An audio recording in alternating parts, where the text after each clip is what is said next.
In the last video, we gave an overview of the assessment of educator dispositions. This section of the video talks about the nuts and bolts of actually filling out the form and the way that you'll share the information with St. Ambrose University.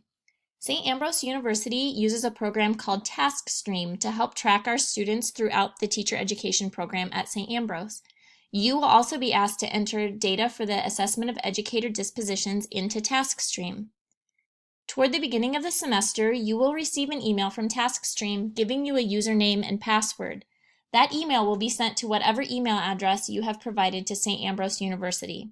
TaskStream does not share your username and password with us, so it's important that you hang on to this email so that you can use the username and password from TaskStream to fill out the midterm and final evaluations.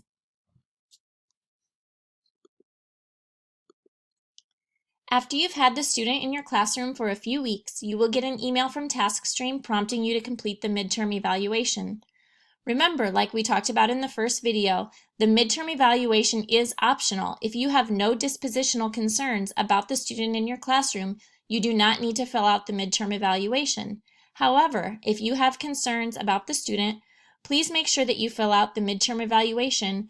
This sends us a message that we need to talk to the student while they are still completing practicum hours in your classroom to see if we can help correct any of the dispositional concerns before the end of the semester.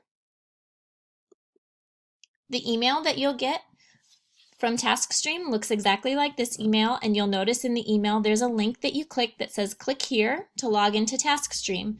So you'll click on that link in your email and it will take you to the login screen at TaskStream where you'll enter the username and password that TaskStream has provided you.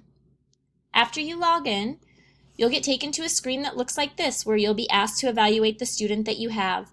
Where it says author, you'll just want to make sure that it's the name of your practicum student, and then you'll click on the button that says evaluate. The evaluation screen will look like this. You can see it's titled the Assessment of Educator Dispositions.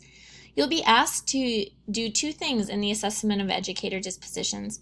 First of all, under each of the dispositions, you'll be asked to rate the student using that 3-point scale that we talked about in the last video: does not meet, progress toward meeting, or meets. So in this example, communication, you'll be asked to rate the student on their demonstration of effective oral communication skills, either using does not meet, progress toward meeting, or meets.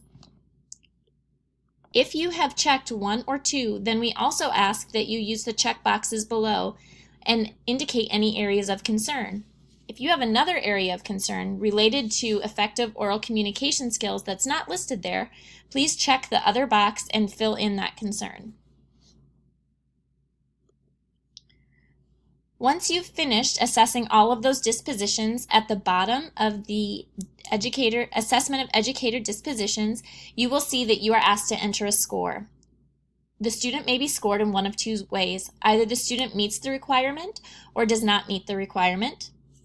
You should check that the student meets the requirement if you have no dispositional concerns, and you should check that the student does not meet the requirement if you have a dispositional concern.